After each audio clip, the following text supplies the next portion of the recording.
আসসালামু আলাইকুম। সুপ্রিয় দর্শক এবং শ্রোতা মণ্ডলী, আশা করি সকলে ভালো আছেন। দেশের ৭৯তম স্বাধীনতা দিবস পালিত হবে আগামী শুক্রবার ১৫ই আগস্ট। বিভিন্ন জায়গাতে সভা সমিতি হবে, বিভিন্ন জায়গাতে লেকচার দেওয়া হবে, সিম্পোজিয়াম হবে, ফেসবুকেতে নানান রকম পোস্ট হবে, বিভিন্ন জায়গাতে ছবি ছাঁটানো হবে, অনেক কিছুই হবে। কিন্তু সেই সমস্ত জায়গাতে আশ্চর্যজনকভাবে বা এক কথায় বলতে গেলে প্রত্যাশিতভাবেই মুসলিম সম্প্রদায়ের ছবিও আসবে না, নামও আসবে না, বা কোনো রকম আলোচনা আসবে না। আর যদিও বা আসে সেটা যৎ সামান্য। তাহলে তো আমাদের মনে প্রশ্ন জাগবেই যে তাহলে কি মুসলিমরা স্বাধীনতা আন্দোলনে অংশগ্রহণ করেনি? স্কুল কলেজের পাঠ্যপুস্তকেও ঠিক একই চিত্র আমরা দেখতে পাই। হাতে গোনা কয়েকজনের নাম, শুধুমাত্র মৌলানা আবুল কালাম আজাদ, তিতুমির বা আর বেশ কয়েকজন মানুষ, তাদের ছাড়া বাকি কারোর নাম কিন্তু ইতিহাসের পাতায় সরকারি পাঠ্যপুস্তকে উল্লেখ করা হয় না। তার মানে দোষটা কিন্তু সরকারের শুধু নয়, আমাদেরও। আমরা মুসলিম হিসাবে মুসলিম স্বাধীনতা সংগ্রামীদের নাম জানি না, আমরা আমাদের ইতিহাস ঐতিহ্য ভুলে গেছি। তো আমরাই যদি আমাদের ইতিহাস ঐতিহ্য ভুলে যাই, তাহলে অন্যকে দোষ দিয়ে আর কি লাভ? এবার হয়তো অনেকে বলবেন যে সরকারি পাঠ্যপুস্তকে তো নাম নেই, তাহলে আমরা করবোটা কি? সরকারি সব ক্ষেত্রে কি আমরা নির্ভর করি? চিকিৎসা করাতে যাবেন, সরকারি হাসপাতালে ভরসা নেই। ছেলে মেয়েকে পড়াশোনা করাবেন, সরকারি স্কুলের প্রতি ভরসা নেই। তাহলে সরকারিতে তো আপনার ভরসা নেই, তাহলে ইতিহাসটার বেলাতে আপনি সরকারের প্রতি ভরসা করে বসে রইলেন কোন দুঃখে? অতএব সরকারি পাঠ্যপুস্তকের বাইরেও যে একটা বিশাল সংখ্যক ইতিহাস, বিশাল আকারের ইতিহাস পড়ে আছে, সেটা পড়ার দায়িত্ব আমার আপনার। ইতিহাস, আমাদের পূর্বপুরুষদের গৌরবোজ্জ্বল ইতিহাস না জানাটা আমাদের জন্য অকৃতজ্ঞতা, আর ভুল ইতিহাস জানাটা আমাদের জন্য ব্যর্থতা, আর ভুল ইতিহাস পরিবেশন করাটা আমাদের জন্য অপরাধ। এবার স্কুল কলেজের ক্ষেত্রে কি হয়? আমরা দেখেছি যে ভুল ইতিহাস পরিবেশনের ক্ষেত্রে এটাকে আমরা ক্রাইম বলছি কেন? ভুল ইতিহাস পরিবেশিত হলে সাম্প্রদায়িকতা দানা বাঁধবে, যেটা আজকে ভারতবর্ষে এই মুহূর্তে চরম পর্যায়ে ঘটছে। কথায় কথায় মুসলিমদেরকে বলা হচ্ছে ওরা এদেশীয় নয়, ওরা এদেশের জন্য কিছু করেনি, ওরা এদেশের জন্য, বা ওদেরকে তো আলাদা দেশ দিয়ে দেওয়া হয়েছে, ইত্যাদি ইত্যাদি কিছু বুলি আওড়াচ্ছে এক ধরনের মানুষ বা এক শ্রেণীর মানুষ, এবং সেগুলোকে সমর্থনও জানাচ্ছে। এবং নবপ্রজন্মের ছেলেমেয়েরা তারা কিন্তু এটাই জানছে যে হ্যাঁ, তাই তো, মুসলিমদের তো ইতিহাসে কোনো অবদান আমরা পড়িনি সরকারি পাঠ্যপুস্তকে, তাহলে ওরা বোধ হয় দেশের জন্য কিছু করেনি। কিন্তু দুঃখের বিষয়, ক্লাসে যখন স্যার পড়ান, দেখা যায় যে পাতার পর পাতা স্বাধীনতা সংগ্রামীদের নাম পাঠ করা হয়, সেখানে মুসলিম সংখ্যা নেই বললেই চলে, হাতে গোনা কয়েকজন। স্বাধীনতা দিবসের অনুষ্ঠান হয়, সেখানে নেতাজি সুভাষচন্দ্র বসু, মহাত্মা গান্ধী, জওহরলাল নেহরু, মাতঙ্গিনী হাজরা ইত্যাদি ইত্যাদি অনেক নাম পড়ে শোনানো হয়। অবশ্যই তারা দেশের জন্য নিবেদিত প্রাণ ছিলেন, অবশ্যই তাদেরকে স্যালুট জানাই, কিন্তু তাদের পাশাপাশি আর যারা ছিলেন তাদের নামগুলো অনুচ্চারিত থেকে যায়। তো এই সব পরিস্থিতি দেখে মুসলিম সম্প্রদায়ের ছেলেমেয়েরা যেমন হীনমন্যতায় ভোগে, তারা ভাবে যে আমাদের পূর্বপুরুষরা বোধ হয় দেশের জন্য কিছু করেনি, আর অন্য সম্প্রদায়ের মানুষ বা ছেলেমেয়েরা মনে করে এই মুসলিমরা হচ্ছে গাদ্দার, এদের পূর্বপুরুষরা দেশের জন্য কিছু করেনি, অতএব এদের এই দেশে থাকার অধিকার নেই। এটা তাদের মনের মধ্যে গেঁথে যায়। অতএব ভুল ইতিহাস পরিবেশন করা, একপেশে ইতিহাস পরিবেশন করা, এটা এক ধরনের ক্রাইম। মুসলিমদের ইতিহাসটা পরিবেশন করলাম না আর হিন্দু সম্প্রদায়ের ইতিহাসটা পরিবেশন করলাম, তার মানে যেটা পরিবেশন করলাম সেটাই আছে, বাকিটা নেই। এই ধারণা তৈরি হয়ে যাচ্ছে ভুল ইতিহাস পরিবেশনের জন্য। আমাদের উচিত হবে সঠিক ইতিহাস যেন উঠে আসে, সেই ব্যাপারে সোচ্চার হওয়া। 25 বছর একটা ব্যক্তি দেশ ছাড়া ছিলেন, ব্রিটিশ যাকে দেশ থেকে বিতাড়িত করেছিল, নির্বাসিত করেছিল, এরকম একজন ব্যক্তিত্ব, যিনি ছিলেন নেতাজির রাজনৈতিক গুরু। নেতাজি বিদেশে গিয়েছিল, নেতাজি ছদ্মবেশ ধারণ করে অন্য দেশে চলে গিয়েছিল ব্রিটিশের চোখে ধুলো দিয়ে, কিন্তু তাকে এই ছদ্মবেশ ধারণ করে দেশ থেকে চলে যাওয়ার ব্যবস্থা কে করে দিয়েছিলেন? বিভিন্ন জায়গায় যে যাবেন তিনি, তাদের ঠিকানা দেওয়া, তাদেরকে চিঠি লিখে দেওয়া, এ কাজটা কে করেছিলেন? সে খোঁজটা কিন্তু আমরা কেউ নিই না। সেটা করেছিলেন মাওলানা ওবায়দুল্লাহ সিন্ধি। আমরা জানি তখনকার বিদ্রোহীদের বিদ্রোহ বা আন্দোলন পরিচালনার জন্য প্রচুর পরিমাণে অর্থের প্রয়োজন ছিল। সেই অর্থের সংস্থান করার জন্য রামপ্রসাদ বিসমিল এবং তার সহযোগীরা কাকোরি ট্রেন ডাকাতি করেছিল। ব্রিটিশের টাকা পয়সা ওই ট্রেনের মাধ্যম দিয়ে যেত। সেই কাকোরি ট্রেন ডাকাতি করতে গিয়ে ধরা পড়েছিলেন যারা যারা, তাদের মধ্যে রামপ্রসাদ বিসমিল এবং তার সঙ্গে ছিলেন আশফাকুল্লাহ খান। আশফাকুল্লাহ খান শহীদ হয়েছেন, তাকে যখন ফাঁসির মঞ্চে তোলা হয়েছে, সে হাসি মুখে কালেমা পড়তে পড়তে ফাঁসির দড়ি পড়ে নিয়েছিলেন, দেশের জন্য নিবেদিত প্রাণ ছিলেন।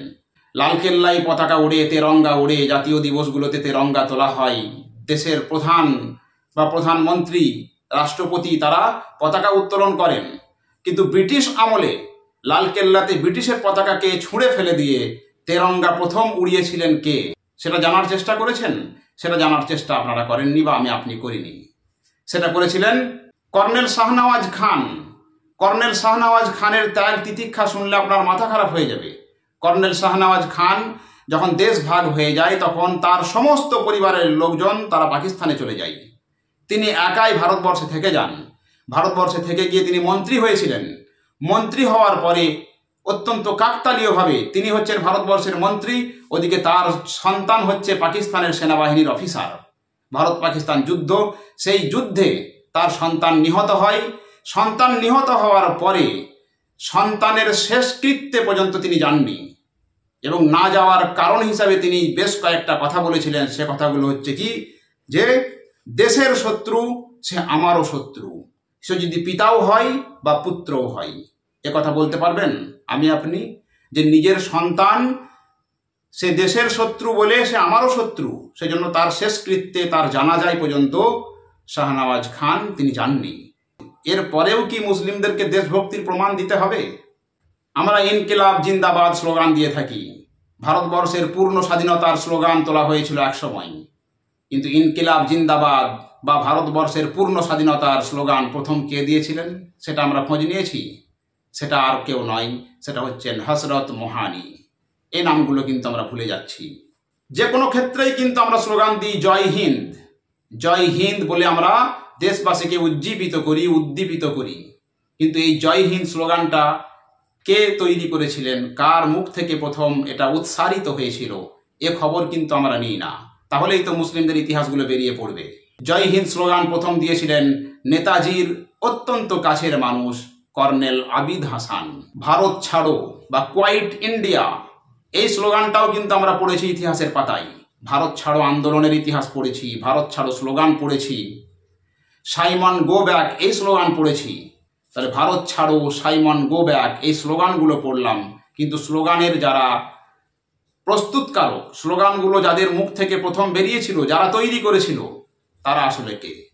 সাইমন গো ব্যাক এবং ভারত ছাড়ো এই স্লোগান তৈরি করেছিলেন ইউসুফ মেহের আলী। ব্রিটিশের বিরুদ্ধে লড়াই করে, ব্রিটিশের বিরুদ্ধে নিজ হাতে অস্ত্র তুলে নিয়ে আন্দামান সেলুলার জেলে যিনি জীবনটা কাটিয়ে দিলেন, এমনকি তার সমাধি পর্যন্ত আছে আন্দামান সেলুলার জেলে, যিনি ব্রিটিশের অনুগ্রহে ছাড়া পেয়ে যাবেন এরকম প্রস্তাবও পেয়েছিলেন, এবং প্রস্তাবকে প্রত্যাখ্যান করে তিনি বলেছিলেন ব্রিটিশের দয়াতে আমি জেল থেকে মুক্তি চাই না। এরকম ধরনের দ্ব্যর্থহীন ভাষায় জেল থেকে মুক্তির প্রস্তাব যিনি ফেরাতে পেরেছিলেন তিনি অন্য কেউ নন, আল্লামা ফজলে হক খয়রাবাদী। অথচ আমরা দেখেছি ব্রিটিশের বিরুদ্ধে আন্দোলন করব না বলে মুচলেকা দিয়ে তারা মুক্তি পেয়ে গেছে, এবং তাদের নাম ইতিহাসের পাতায় কিন্তু স্বর্ণাক্ষরে লিখিত হয়ে গেছে, সরকারি পাঠ্যপুস্তকে পড়ানো হচ্ছে তাদেরকে নায়ক বলে। সেই আল্লামা ফজলে হক খয়রাবাদী তার জেলখানার জীবনে কি করেছিলেন? জেলখানার জীবনে তিনি ভারতবর্ষের এই যে আন্দোলন, এই আন্দোলনের ইতিহাসটা লিখে গিয়েছিলেন তার কাফনের কাপড়ের উপরে পেন্সিল এবং কাঠ কয়লা দিয়ে। সেই বইটা পরবর্তী ক্ষেত্রে প্রকাশ হয়েছে, এখনো হয়তো বাজারে আপনারা চাইলে কিনতে পেতে পারেন। আরবিতে তিনি পুরো বইটা লিখেছিলেন এই আন্দোলনের ইতিহাস, আন্দামান সেলুলার জেলে বসে বসে বন্দি অবস্থাতে। সেই বইটার নাম হচ্ছে আস-সাওরাতুল হিন্দিয়া, যার বাংলা মানে হচ্ছে ভারতীয় বিদ্রোহ। এরকম একজন ব্যক্তিকেও কিন্তু ইতিহাসের পাতায় জায়গা দেওয়া হলো না, যিনি ভারতবর্ষের আন্দোলনের ইতিহাস লিখে গেলেন, অথচ তার জায়গা হলো না ইতিহাসের পাতাতে। আমরা সকলেই জালিয়ানওয়ালাবাগের হত্যাকাণ্ডের কথা জানি। নৃশংসভাবে হত্যা করা হয়েছিল শত শত মানুষকে। এই জালিয়ানওয়ালাবাগ হত্যাকাণ্ডের পরে খান আব্দুল গফফার খান তিনি চ্যালেঞ্জ করে বলেছিলেন জেনারেল ও ডায়ারকে, আপনাকে আমি চ্যালেঞ্জ করে বলছি যে এই সমস্ত মানুষ যারা হত্যা হয়ে গেছে, যাদেরকে নিহত করেছেন, যারা বুক চিতিয়ে লড়াই করেছে, আপনি একটাও মুসলিমের লাশ দেখাতে পারবেন না যার পিছনে গুলি লেগেছে, পিঠে গুলি লেগেছে। এটা চ্যালেঞ্জ করার পরে পোস্টমর্টেম রিপোর্ট দেখা যায় যে ৭৬টা লাশ, তাদের পোস্টমর্টেম রিপোর্টের পর দেখা যায় কারোর কিন্তু পিছনে বা পিঠে গুলি লাগেনি, সকলেই তারা বুকে গুলিবিদ্ধ হয়ে নিহত হয়েছেন, শহীদ হয়েছেন। এর দ্বারা প্রমাণ হয় মুসলিমরা জীবনের শেষ রক্তবিন্দু পর্যন্ত সামনাসামনি লড়াই করেছে দেশকে বাঁচানোর জন্য। কেউ পিছন ফিরে পলায়ন করেনি। পিছন ফিরে পলায়ন করলে তাদের পিঠে গুলি লাগতো।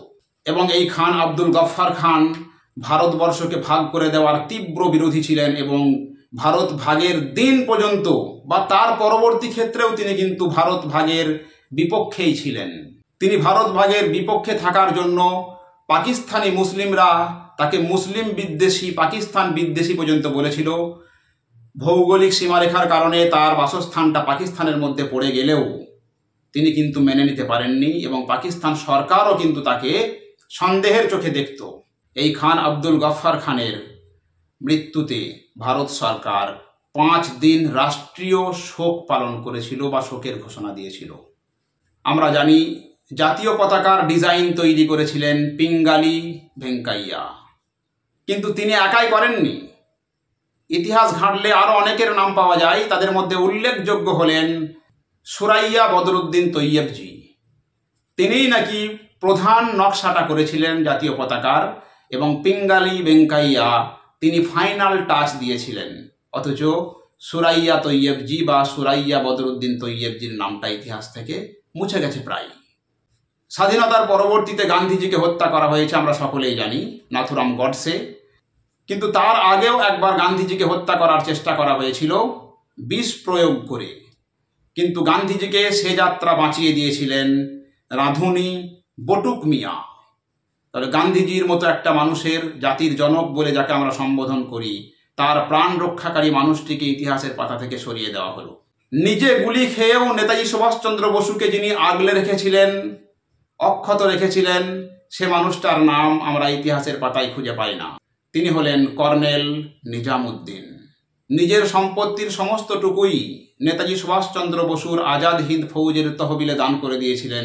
এমন ব্যক্তিও ভারতবর্ষের ইতিহাসে আছে, কিন্তু ইতিহাস তাদেরকে মনে রাখেনি, ঐতিহাসিকরা তাদেরকে জায়গা দেয়নি। তিনি আসলে কে? তিনি আসলে অন্য কেউ নন, তিনি আব্দুল হাবিব ইউসুফ মারফানি। তিনি তার জীবনের সমস্ত অর্জিত সম্পত্তি নেতাজি সুভাষচন্দ্র বসুর আজাদ হিন্দ ফৌজকে দিয়ে দিয়েছিলেন ভারত মাতৃকার স্বাধীনতা অর্জনের জন্য। এছাড়াও হাজারো হাজারো মুসলিম শহীদ বা স্বাধীনতা সংগ্রামীদের নাম আমরা জানি বা আমরা পাই। এমনকি ইতিহাস ঘাঁটলে এটাও পাবেন যে গ্রান্ড ট্রাঙ্ক রোড, যেটাকে আমরা জিটি রোড বলে থাকি, সেই জিটি রোডের দুধারে যে সমস্ত গাছ ছিল সে সমস্ত গাছে 52,000 আলেম অর্থাৎ ইসলামী পণ্ডিত তাদেরকে ফাঁসি কাস্টে ঝোলানো হয়েছিল। এমনকি ইন্ডিয়া গেটে আপনারা গেলে দেখতে পাবেন সেখানে স্বাধীনতা সংগ্রামীদের নাম লেখা আছে 90,000-এর থেকে বেশি কিছু সংখ্যক। সেখানে 60,000-এর থেকে বেশি সংখ্যক নাম হচ্ছে মুসলিমদের। সে নামগুলোকে কিন্তু মুছে ফেলা যায়নি, সে নামগুলো কিন্তু অক্ষত অবস্থায় থেকে গেছে। অতএব আজকে যারা মুসলিমদেরকে কথায় কথায় বলে যে ভারতবর্ষের জন্য তারা কি করেছে, তাদেরই আজকে ভাবা দরকার যে ভারতবর্ষের জন্য মুসলিমরা যা করেছে অন্যরা তা করতে পেরেছে কিনা। তিতুমিরের নাম আমরা সকলে জানি, তাকে শুধুমাত্র ওয়াহাবি আন্দোলনের নায়ক বলে ছোট করা হয়েছে। হুসাইন আহমদ মাদানী রহমতুল্লাহ আলাইহি, যিনি আজীবন স্বাধীনতা সংগ্রামের সঙ্গে যুক্ত ছিলেন, তার নামটাও বিশেষভাবে উল্লেখিত হয় না। মৌলানা আব্দুল বারি ফিরিঙ্গি মাহাল্লি, তিনিও ছিলেন স্বাধীনতা সংগ্রামের একজন উজ্জ্বল সৈনিক, তার নামটাও বিশেষভাবে নেওয়া হয় না। মুফতি কেফায়েতুল্লাহ দেহলভি, তার নামটাও নেওয়া হয় না। মৌলানা ফখরুদ্দিন আল মুরাদাবাদী, তার নামটাও উপেক্ষিত থেকে গেছে। মৌলানা মাহমুদ হাসান দেওবন্দি বা মাহমুদুল হাসান দেওবন্দি, তাদের নামটাও ইতিহাসের পাতায় মুছে যাওয়ার মুখে। এরকম ভাবে বলতে গেলে অনেক লম্বা হবে। গুটিকতক নাম আপনাদের সামনে পেশ করলাম, অর্থাৎ যারা কথায় কথায় মুসলিম স্বাধীনতা সংগ্রামী নেই বলে, আপনার উচিত এই সমস্ত নামগুলো তাদের সামনে তুলে ধরা। আমাদেরও উচিত সরকারি পাঠ্যপুস্তকের বাইরেও যে একটা বিশাল ইতিহাস পড়ে আছে সেটা চর্চা করা, সেটা জনমানসে জানানো আমার আপনার সকলের দায়িত্ব। তবেই আমরা এই দেশে বাঁচতে পারবো, এ দেশ বাঁচবে, দেশের অখণ্ডতা বাঁচবে, দেশের সংবিধান বাঁচবে, দেশে শান্তি শৃঙ্খলা রক্ষিত হবে, দেশের ধর্ম নিরপেক্ষতা বাঁচবে। নতুবা আমি আপনি কিন্তু এর জন্য দায়ী থেকে যাব, এগুলো ধ্বংস হওয়ার জন্য। আজ এ পর্যন্তই। পরবর্তী ক্ষেত্রে আমরা আবার বিভিন্ন স্বাধীনতা সংগ্রামীদের অবদান, তাদের জীবনের কর্মকাণ্ড, তাদের মহত্ব, এগুলো তুলে ধরার চেষ্টা করব। সকলে ভালো থাকবেন, সুস্থ থাকবেন। আসসালামু আলাইকুম।